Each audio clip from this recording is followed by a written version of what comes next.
him incredibly out of the recovery position and prone him on the ground. For what? Prone position is a transitory position. It's a position you use to secure someone in handcuffs, and when you're done with that, you immediately pull them on their side. That's the position he was in. Proning him was completely unnecessary. And this is where the excessive force begins.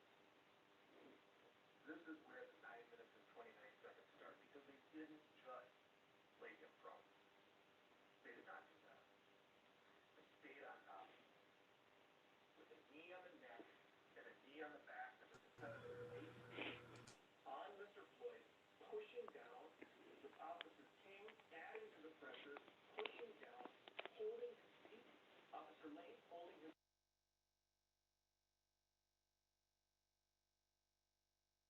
28 seconds to count down. Now, you need to sort of pull back and take a look. We learned a lot about policies and procedures and tactics. You have to pull back and say, would but for the defendant's actions pushing him down, would George Floyd have died that day? With drugs? He just miraculously died of drug overdose? In that time? Maybe it was the tailpipe. Maybe it was his enlarged tongue. Maybe not. Use your common sense. Use your common sense. Believe your eyes. What you saw, you saw.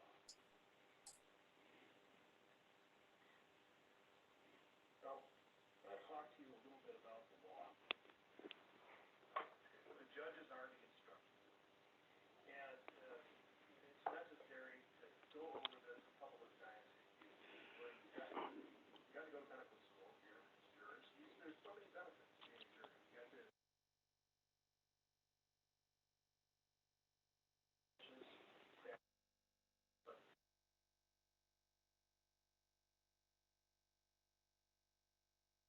yeah. He's going to give you a copy of those instructions. You have them.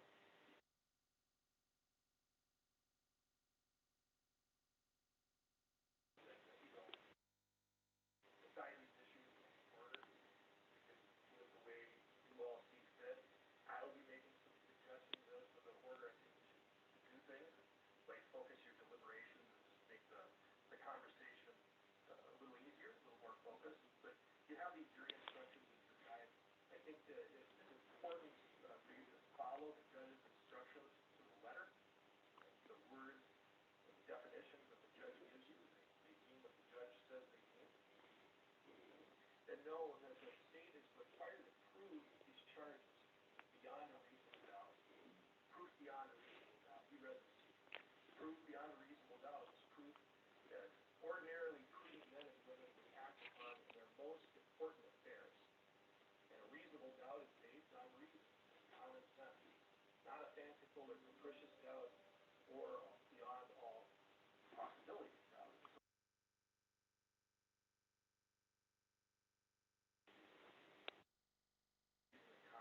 You as jurors are not required, nor should you, leave your common sense at the courthouse steps.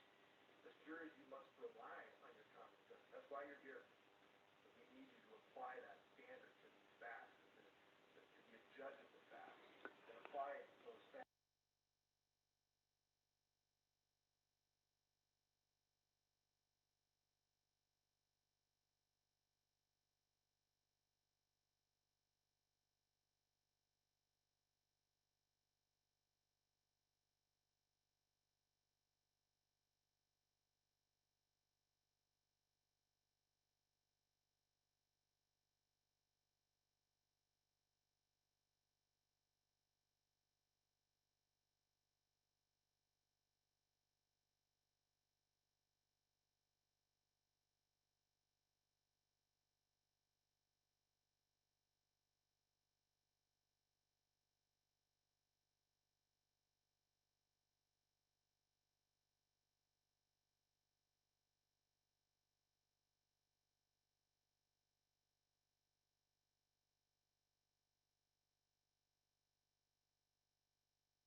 what you got in 2019.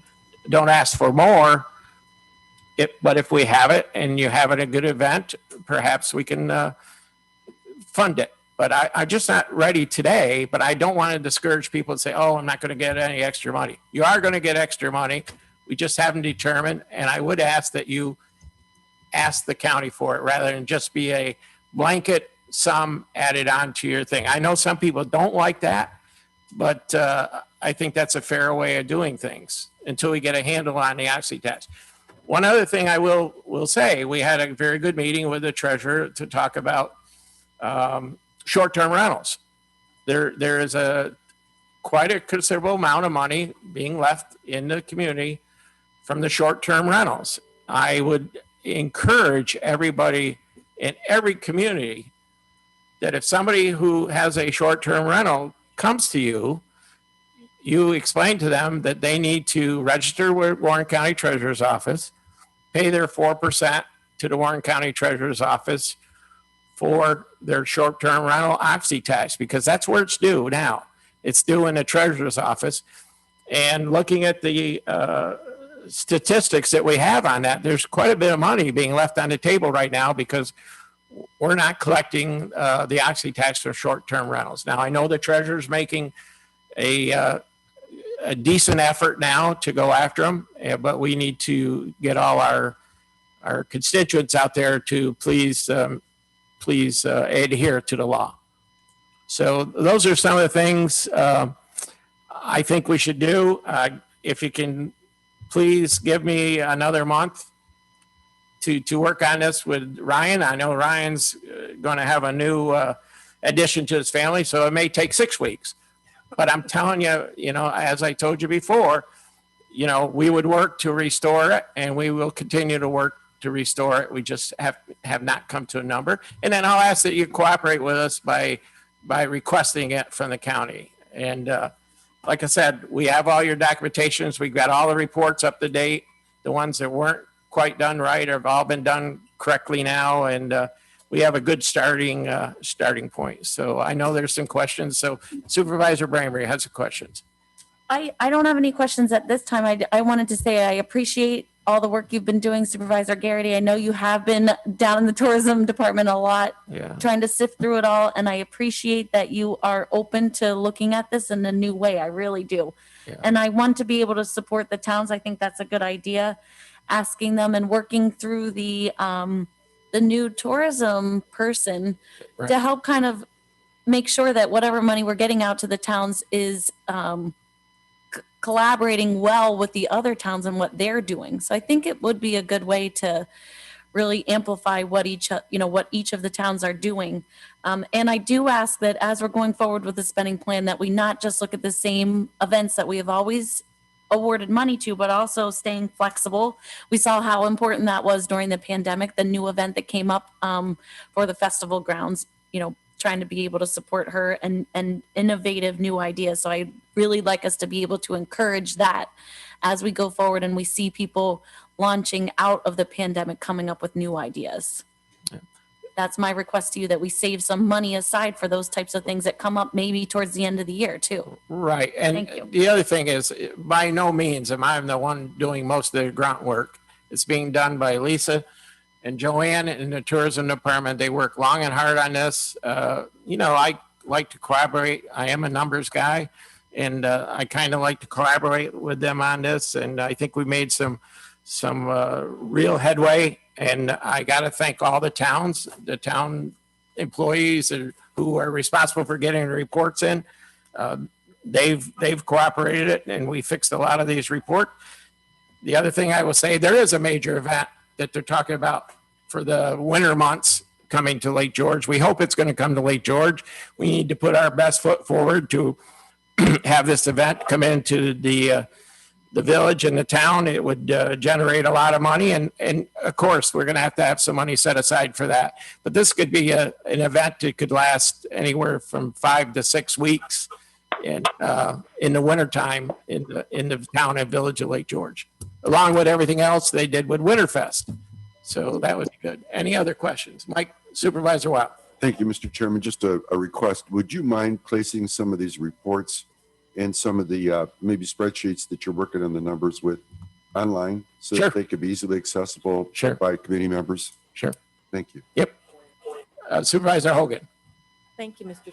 Chairman. As you know, I've been one of the loudest for restoration of the spending plan. I'm okay going forward with what you're proposing. I think there's a real opportunity for development here. And I would just ask that you really make it very clear with our new tourism department employee that she needs or he needs to be working with the communities to come up with these proposals.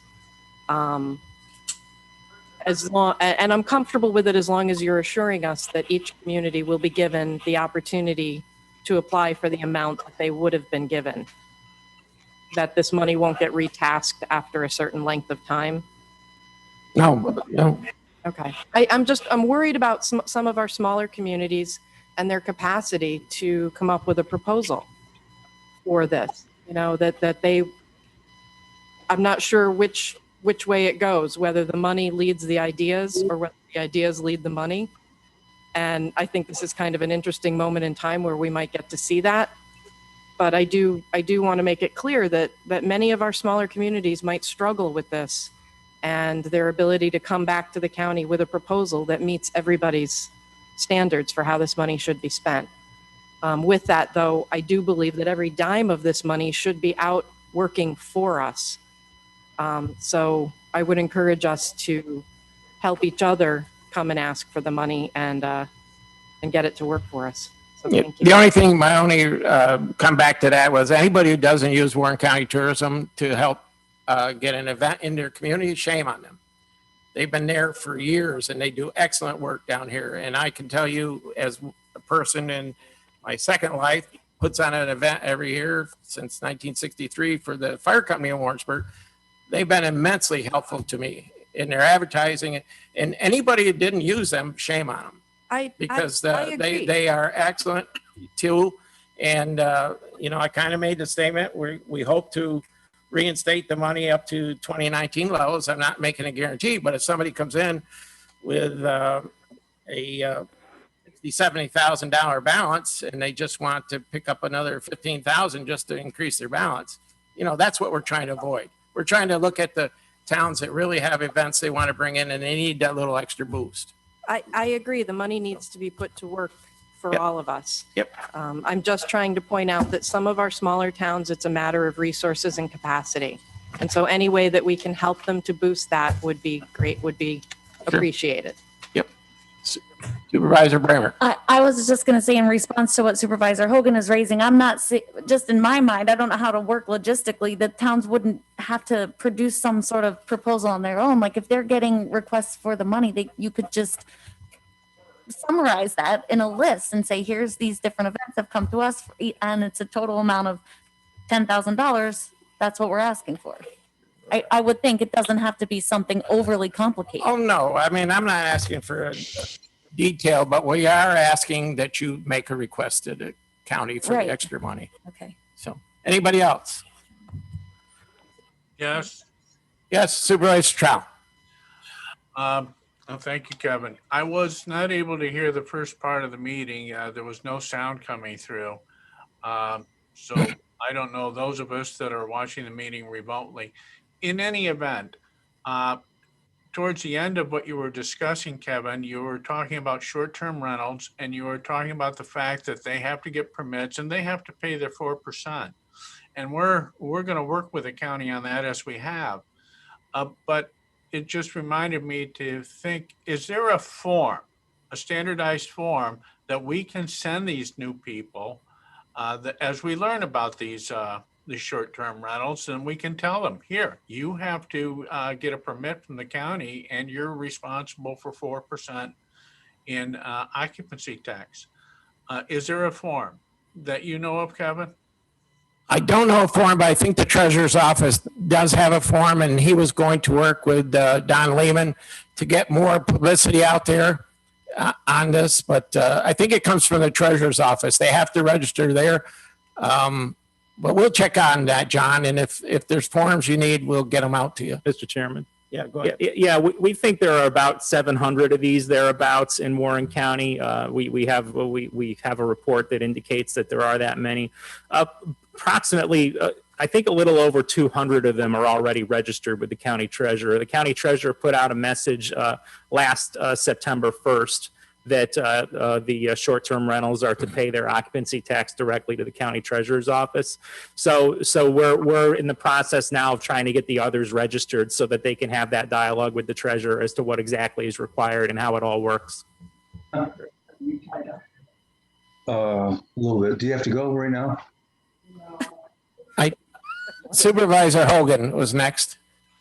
Thank you. And Supervisor Stroh reminded me, I did have a second question, and I'm not sure you can answer this, but it's my understanding some of the entities believe they are paying this tax already through their Airbnb or whatever the company is they're using to advertise. Do you know anything about that?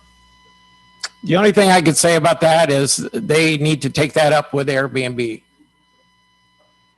So we don't know whether, what are they, We don't know. Airbnb, I don't think, they don't communicate.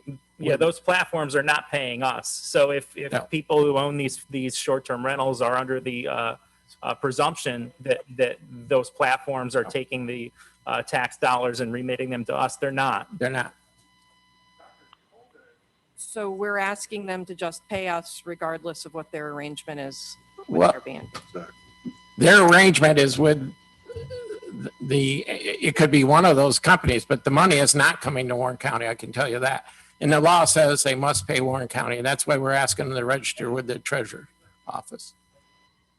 Do we have any way of helping with this I situation? can't hear you. Do we have any way of helping with this situation? Well, we've been in discussions with them, with the one company for a while, but we're not getting anywhere. Do So we have a strategy here? I'm sorry, I'm going to have a hard time going back home and asking people to pay a second tax. I would tell them to take it up with the company they think they're paying and ask them what they're doing with the money. Thank you. Okay. Supervisor Bramer. Thanks. The registration forms for the short-term rental occupancy tax are on the treasurer's website, so anybody good. can go there and grab them. And I would suggest that the people who are operating their short-term rentals talk to their company, look at their registration form, because not their registration form, their online agreement with the company, because now it is starting to say more clearly whether or not any local tax is being collected on behalf of the homeowner, the actual person who owns the company. And a lot of times the person just needs to go in and check the box and say, start collecting this for me. And then it will get submitted to the homeowner, who then has to remit the money to the county. But otherwise, we are having a very hard time figuring out what individual homeowners have set up with their own online agreements with their short-term rental company. So they need to help us, and they need to check and push a little bit on behalf of the county. Follow up, please. Supervisor Hogan. Thank you. So these companies are allowed to represent themselves as collecting a local tax, whether they're giving it to us or not? I couldn't answer that. I don't know what they're doing. They have complex arrangements with whoever's renting on their platform. And if the people who are renting their facilities think that that's what's happening with the money, that's not what's happening with the money. And we have no recourse here. I mean, they're saying they're collecting taxes on our behalf, and we have no recourse. Yeah, we Well, do there's have recourse. we do have recourse, and it's the way the county treasurer is handling it. The county treasurer is going to have these properties registered directly with the county treasurer's office. Thank you. Whether there's a legal recourse against the platforms themselves, it's probably a question for the attorney general. And we're not going to follow up on that. I wouldn't want to commit to that, but I think that you know. That's for another discussion somewhere else, not here. Okay, I'm just gonna lay there that when New York State does this to us, we go ballistic. So that's all. Okay, Supervisor Bramer, and then who else? Was there some? No? Supervisor Bramer, Thanks. Last Just question. quickly, to echo Supervisor Hogan's frustration to the people who are trying to do this correctly, if the company that they're going through doesn't help them collect the tax and they're trying to collect it from the person who's renting when they show up. Like I've done that when I've been overseas. They ask you to give them cash in hand when you show up there. And it's like, that's a little weird, but are we really asking our residents to do that if they're, I mean, I guess we are, but they should know that that they have to collect the money and get it to the treasurer's office. I'm confused. I mean, they have to pay the treasurer's office. I mean, we're not asking we're just asking our residents to pay the occupancy tax at the treasurer's office. But they have to collect it from the renter. It shouldn't be on the property owner if we're collecting occupancy tax from the renter, from the short-term vacation person.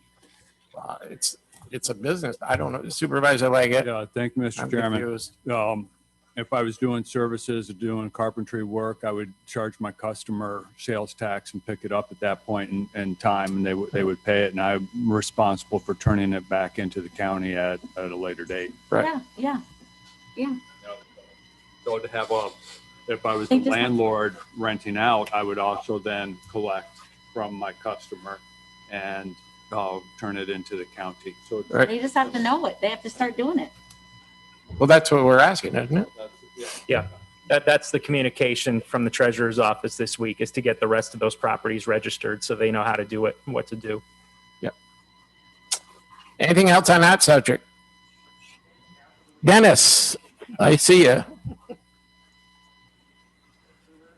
Thought my arm was going to fall off.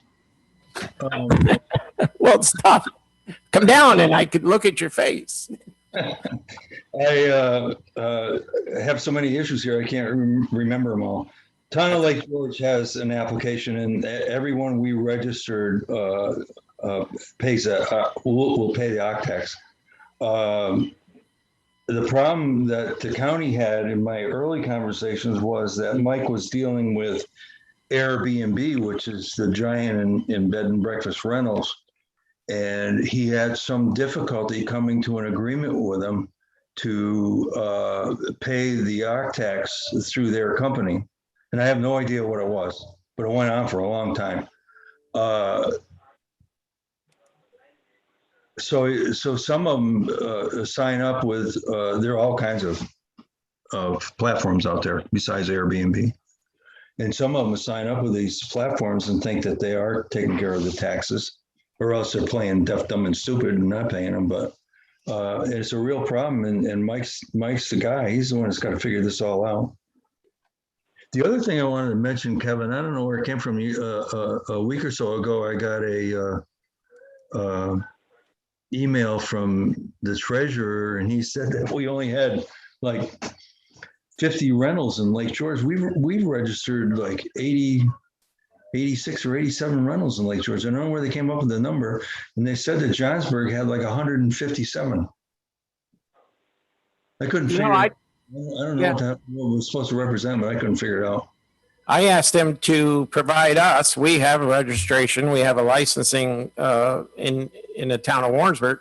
So I asked them to provide me with the list so we could cross-reference it. We sent our short-term rental list to the treasurer's office so he would have something to work off of. I don't know where the numbers are coming from. I haven't seen anything yet, Dennis. We haven't seen a list. Well, we did that early. We've had the short-term rental law in Lake George for a number of years. We did that early when he was and tried to assist him with what we've done. I just thought it was odd that he didn't have the right numbers. Yeah, I don't know. We got to follow up when he comes back from vacation. He'll be all rested up. Good. Go right He'll ahead. be all rested up when he comes back, you know. Yeah. Anyone else on this subject? Mr. Chairman, Supervisor Stroud.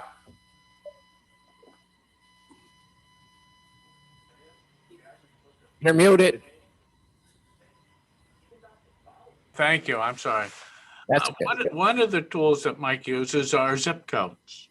And that's been a problem in the town of Queensbury because we have 5 of them. And, but it's very hard to distinguish, from using zip codes where the town boundary is and which side that short-term rental's on. So that's another issue too. Thanks. Supervisor Conover, sorry. Yeah, two things. One, we're considering STR regulations here in Bolton, and one of the requirements to get a permit is going to be that you have to demonstrate that you're filed with the county. So we're hoping that that's going to help, not only in terms of local administration, but also in the connection with the county. That's number one. Number two, I wasn't going to say anything, but I think then I don't want to be criticized later as well. You had an opportunity to speak and you didn't. But, you know, I'm not totally thrilled with the supplemental proposal. I don't know why we wouldn't just send the organizations off to the county like we used to, and you guys can decide. I don't know why we're acting as a municipality. We're acting like a middle person here. But if that's what's going to get adopted, and I guess that's what's going to get adopted, I mean, I suppose they can submit it to us and we'll just pass it along to you, and then you can judge it as to whether you think it's worthy or not worthy. But then it brings me to the next question in terms of eligibility. I assume that this would also apply to any other types of eligible activities.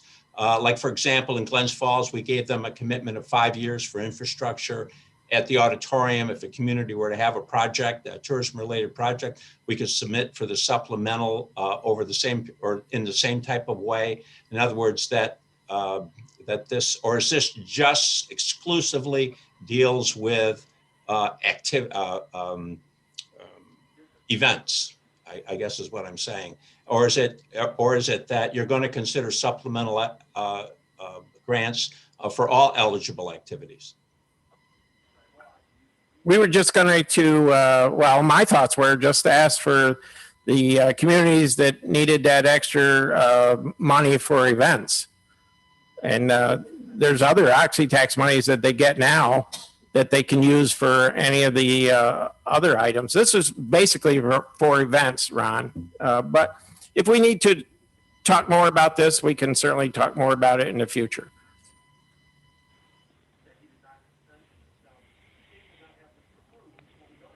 Dennis, please. I agree with Ron, Kevin. I'll tell you right now, Lake George generates 52% of the OCTAX. I'm not getting down on my hands and knees and begging the county to send me this money. If you guys are going to take this attitude that it's your money and you're going to dole it out, that's fine and good. And I agree with Ron. I'll send you all my applications. We've already done 16 of them. 16. We'll send them down to you. You guys can do them. It was a fiasco the last time. That's why I did away with it. But if that's what you want to do, I'm not wasting my time. I'm not taking applications from somebody, walking through the whole process, then send it down to you and have you deny it. I'm not doing that.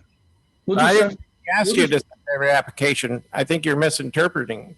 I think we asked that you requested extra money for X number of events. We're not going to score your events. That's up to you. You know your events better than anybody else. I told you that once before. Send us the list. We didn't have to send applications. Just give us the amount of money that you need to house these events. We have all your reports from the past. I'm assuming I've done that. Pardon me? I said I'm assuming I've done that. I sent you an email with our. Just got it this morning, Dennis. Yeah. Okay. Okay. Yeah. Thank you. Okay. This is not going to be complicated. Trust me. Anybody else?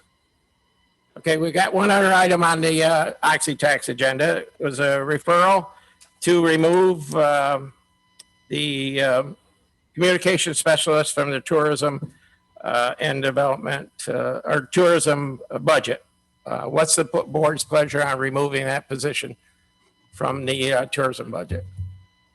Supervisor Hogan. Can we hear from Joanne what the removal of this position would mean for her department? Sure. We can ask Joanne. Joanne, you want to address? The employee that was in the position previously was our communication specialist. He was primarily our copywriter. He did copywriting for all of our advertising, our travel guide, the blogs, and our website. So there was a considerable amount of work that he did there in addition to Facebook, the Facebook portion of social media. When Casey came on board, she has picked up the Facebook portion of social media, the copywriting, and all of our writing. We've just kind of divvied up within the office. Some of the work that Eric has created is evergreen, and we can reread it and sharpen it up and use it again, but we can't do that indefinitely. So Casey has written a little bit, Paul, Tanya. At some point, I may have to look for freelance writers to come up with some copy for us. I would love to keep this position in the budget. We're making do at this point in time, but there will come a point where we'll feel it a little bit more. Thank you. Any other discussion? What's the committee's pleasure on this? Supervisor Dickinson? I'm not on the committee, but I think that it would be a good idea at this point in time to not fill the position. It's not going to be filled. Okay. Just to leave it in the budget as an unfilled position. Anybody on the committee? Any thoughts? Leave it on pending items or remove it? I'd say remove it. Remove it? Or not the position. Just remove it from the agenda, not Okay. address it. Okay. Any other comments or concerns to be brought up in front of the committee today? Oh, quick question, I promise. I can't hear you with that mask on. I'm sorry. Quick question, I promise. Yeah. Where do we stand on developing a matrix for scoring occupancy tax application? We talked about that at one point. Are we working on that? Not working on that? We were going to actually have the new person come up with numbers. Thank you. Anybody else? Public comments? Don? Hello, Supervisor Garrity. There are no public comments on YouTube. Real. Okay. Motion to adjourn. So, motion by Supervisor Bramer, second by Supervisor Wild. We are adjourned. Thank you all. I know we put you way behind, Ben. Okay.